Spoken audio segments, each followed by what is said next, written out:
की कहानियाँ, मुरली की कहानियाँ, मुरली की कहानियाँ, मुरली की कहानियाँ। रहमते प्रभु की है खुदा की मेहरबानियाँ, रहमते प्रभु की है खुदा की मेहरबानियाँ। मुरली की कहानियाँ, मुरली की कहानियाँ।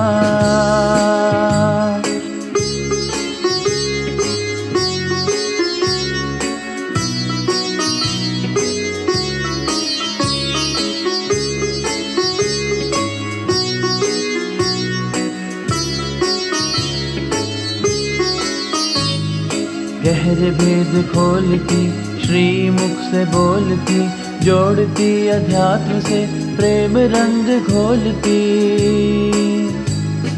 गहरे भेद खोलती, श्रीमुख से बोलती, जोड़ती अध्यात्म से प्रेम रंग घोलती।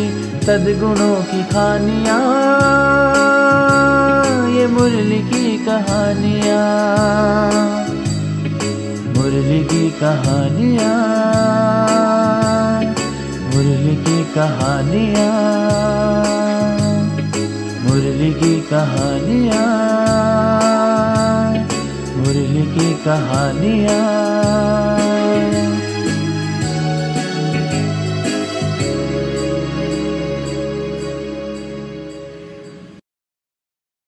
ओम शांति। मेरे प्रिय भाइयों और बहनों, आज हम आपके लिए एक आनंददायक, रोमांचक और मन को मोह लेने वाली नई कहानी लेकर आए हैं, जिसका नाम है सुखदेव और राजा जनक। बहुत समय की बात है, व्यास नाम के एक महान ऋषि इस भारत भूमि पर रहते थे, जिन्होंने सर्वशास्त्र शिरोमणि भगवद गीता की रचना की। अपनी दिव्य शक्ति में उन्होंने अपनी पत्नी के गर्भ में एक संत आत्मा को धारण करवाया। जैसे जैसे बालक गर्भ में बड़ा होता गया, व्यासदेव ने शास्त्रों के गुधा रहस्यों की जानकारी माता के द्वारा प्रदान करना प्रारंभ किया। बालक ने जब जन्म लिया तो उसका नाम रखा गया सुखदेव। पिता के द्वारा दी गई दिव्य शिक्षाओं के कारण वह बालक बहुत अद्भुत बना। 12 वर्षों की छोटी सी उम्र में ही वह सभी शास्त्रों के श्लोकों का ज्ञाता भी बन गया। भारतीय रिवाजों के अनुसार प्रत्येक मनुष्य को अपने जीवन काल में गुरु अवश्य बनना चाहिए। जब सुखदेव जी गुरु की खोज में चले तो पिता ने उन्हें राय दी कि वह राजा जनक के पास जाए, जो कि उसी राज्य के राजा थे। सुखदेव ने जब राजमहल में प्रवेश किया तो देखा कि राजा जनक रत्न जड़ित सोने के सिंहासन पर विराजमान है और अपने मंत्रियों और पंखा करने वाले दासियों से घिरे हुए थे। यह दृश्य सुखदेव को अच्छा नहीं लगा। कठुत हो पीछे मुड़कर तेज कदमों से वह राजमहल में बाहर जाने लगा। मन ही मन बड़बड़ाने लगा, पिताश्री को शर्म आनी चाहिए थी। उन्होंने मुझे भौतिक चीज़ों से आकर्षित किया और भोग विलास में लिप्त एक व्यक्ति के पास भेजा। सुखदेव ने विचार किया कि ऐसे दुनिया या वो मनुष्य कैसे मेरा शिक्षक बन सकते हैं। राजा जनक राजा होते भी साधु थे। वे इस दुनिया में रहते हुए भी दुनियावी बातों से परे थे। अध्यात्म के उच्चतम शिखर पर होने के कारण राजा जनक सुखदेव के संकल्पों को अध्यात्म के उच्चतम शिखर पर होने के कारण राजा जनक सुखदेव के संकल्पों को जान गए और उनके पास यह आज्ञा देकर एक दूत भेजा कि उन्हें सत्कार के साथ वापस ले आओ, और इस तरह शिक्षक और शिष्य का मिलन हुआ। राजा ने अपने सहचरों को आदेश दिया कि वे वहां से चले जाएं।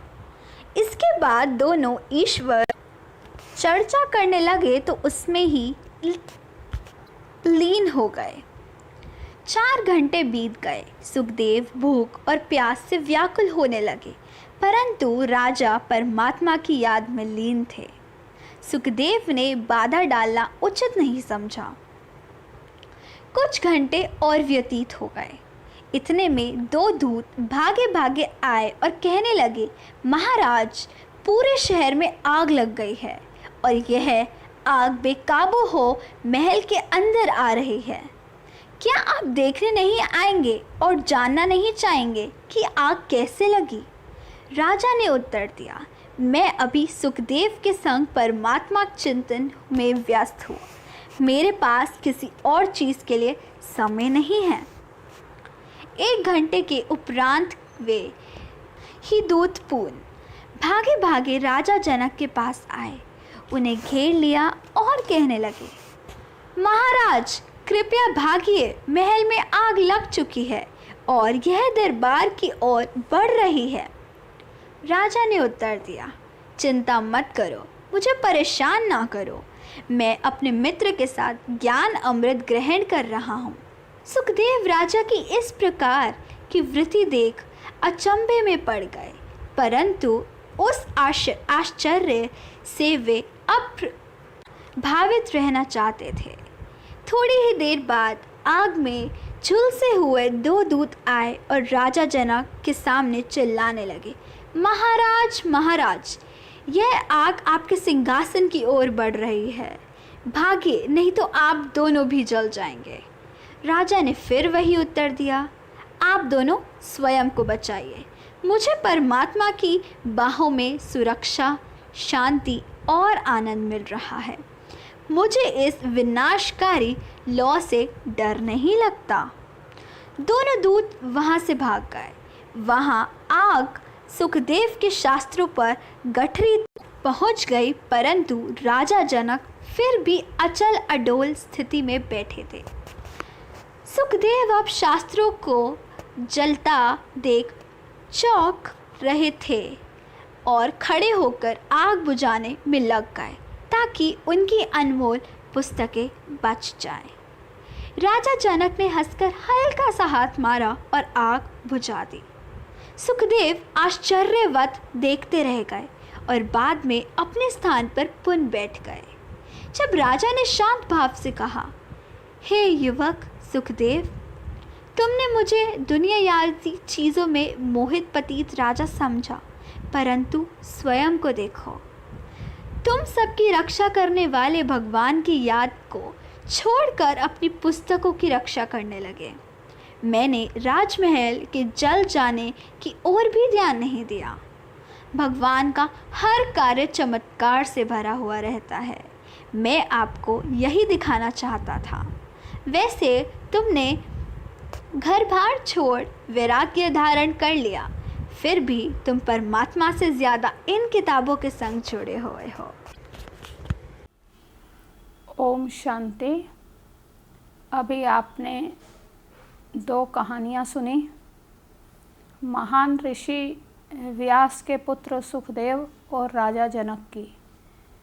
पहली कथा में आपने सुना कि सुखदेव मात्र 12 वर्ष की आयु में ही सारे शास्त्रों के श्लोकों का ज्ञान प्राप्त कर चुके थे। तो भारतीय संस्कृति के अनुसार गुरु करना मानव जीवन में ज़रूरी होता है।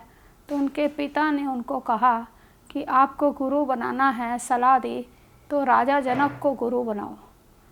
तो सुखदेव राजा जनक के पास गए।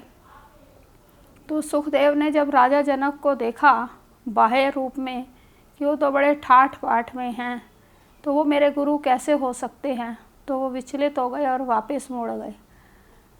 तो राजा जनक अनुभवी थे, वैरागी थे, वो समझ गए थे। उन्होंने बुलाया सुखदेव को और उनको सत्यता का अनुभव कराया।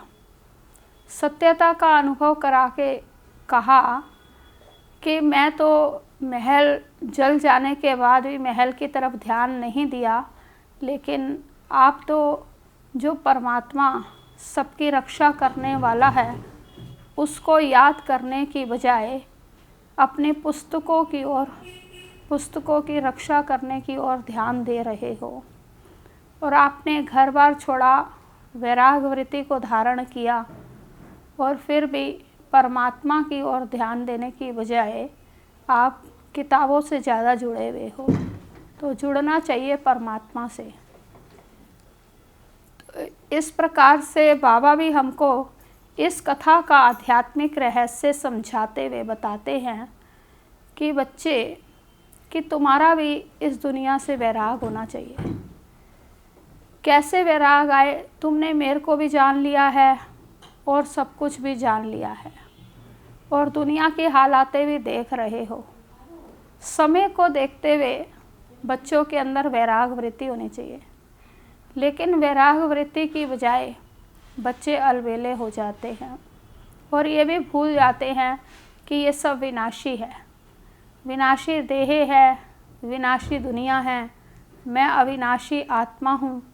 अविनाशी बाप से मुझे अविनाशी वर्षा लेना है। तो अपना ऊंच पद प्राप्त करने की बजाय भाग्य विधाता से भाग्य लेने से वंचित हो जाते हैं। तो अब बाबा हमको समझाते हैं कि बच्चे, समय को देखते हुए जो करना है वो कर लो, अब नहीं तो कभी नहीं। अपने मन से पूछो, फिर करोगे कब, फिर करोगे कब। फिर आपने दूसरी कथा में भी सुना कि जो राजा जनक थे, उन्होंने अपने शिष्य सुखदेव से कहा कि तुम महल को देख कर के आओ, और हथेली पर तेल का दीपक भी दिया और कहा कि तेल भी छलकना नहीं चाहिए, और महल में भी जो बारीक चीज़ें हैं, जो सब कुछ देखोगे उसका वर्णन भी करना है। तो सुखदेव गए, उन्होंने देखा, लेकिन एक बार तो वो महल देख कर के आए और तेल को छलकने नहीं दिया, सारा ध्यान तेल की तरफ ही रहा, एक तरफ ही मन एकाग्र था, तो तेल नहीं छलका और वो खुश हो गए। लेकिन राजा जनक ने उनको दोबारा कहा कि दोबारा से अनुभव करके आओ, दोबारा जाओ और महल भी देखो, महल में क्या है वो भी बताओ, और तेल भी नहीं छलकना चाहिए। तो जब वो दोबारा इस चीज़ का अनुभव करके आए, तब राजा जनक ने उनको समझाया कि हमें राजपाट भी करना है और उससे बुद्धि भी फंसानी नहीं है। तो बाबा भी हमको कहते हैं, दुनिया में सभी लोगों के बीच में बसना है, संसार में बसना है, लेकिन फंसना नहीं है। फंसना एक बाबा में है। तो ये इस कहानी का आध्यात्मिक रहस्य है कि हमें सारी दुनिया से बुद्धि योग हटा करके और एक बाप को याद करना है, आत्मिक स्थिति का अनुभव करना है। तो जितना जितना हम आत्मिक स्थिति का निरंतर अभ्यास करते चले जाते हैं, उतना उतना ही हम इस संसार में रहते हुए, सब कुछ करते हुए विजयी बन जाते हैं, इसके प्रभाव से मुक्त रहते हैं। तो हमें इस संसार में, इन वस्तुओं में, विनाशी देह में, विनाशी दुनिया में, इसके प्रभाव में फंसना नहीं है और बसना भी है, और अपनी जिम्मेवारियों को भी सही ढंग से निभाना है। ओम शांति।